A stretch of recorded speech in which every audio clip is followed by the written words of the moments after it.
ఒకసారి రియాక్ట్ అవ్వండి ప్లీజ్. ఆనంద్ సాగర్ గారు రియాక్ట్ అవ్వండి. చెప్పండి సార్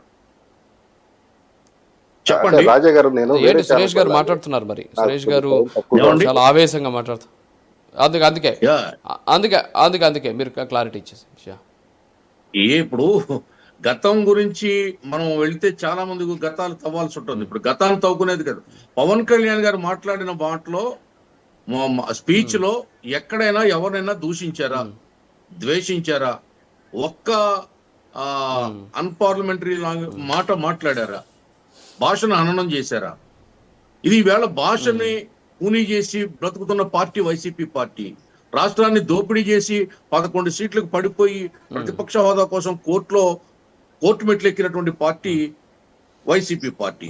నాకు మైక్ ఇవ్వరు, అందుకే నేను అసెంబ్లీకి రానని మారాం చేస్తూ ఒక 5 ఏళ్లు ముఖ్యమంత్రిగా పనిచేసినటువంటి వ్యక్తి మాట్లాడినటువంటి మాటలు గాని అక్కడ విన్నామండి.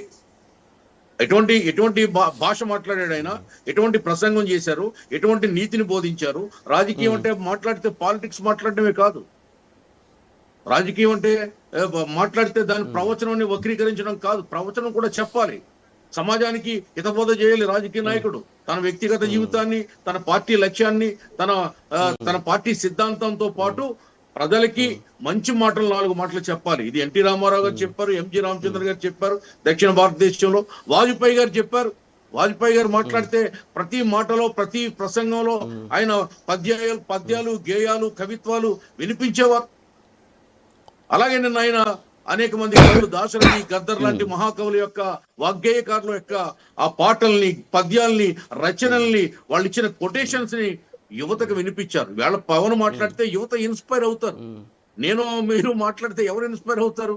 మనం ఎంత బాగా మాట్లాడినా, ఎంత బాగా చెప్పినా మన మాటలు ఎవరు వింటారు? అలాగే జగన్మోహన్ రెడ్డి మాటలు వినడానికి ప్రజలు చెవులు ఇవాళ సిద్ధంగా లేవు. వాళ్ళు బూతులతో చెవుల్లో సీసం పోశారు. ఆ భాష గాని, ఆ మాట గాని, ఆ భావజాలం గాని పవన్ కళ్యాణ్ గారి దగ్గర లేదు.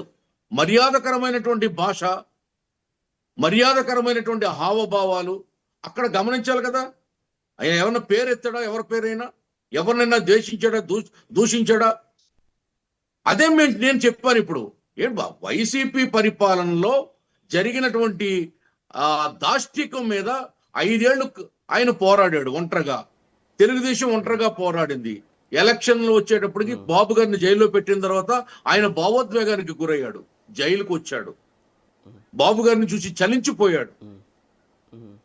4 దశాబ్దాల సీనియర్ నాయకుడిని, 14.5 ఏళ్లు రాష్ట్రాన్ని అప్పటికే పరిపాలించినటువంటి ఒక మహానాయకుడిని అకారణంగా గాలి పోగేసి జైల్లో పెడితే ఒక నిజమైన తెలుగు పౌరుడిగా నిజమైనటువంటి ఒక ప్రజాస్వామ్య వాదిగా, దాన్ని మీరు కమ్యూనిజం అనుకోండి, బుద్ధిజం అనుకోండి, మార్క్సిజం అనుకోండి, లెనినిజం అనుకోండి, ఏ విధమైన అనుకోండి,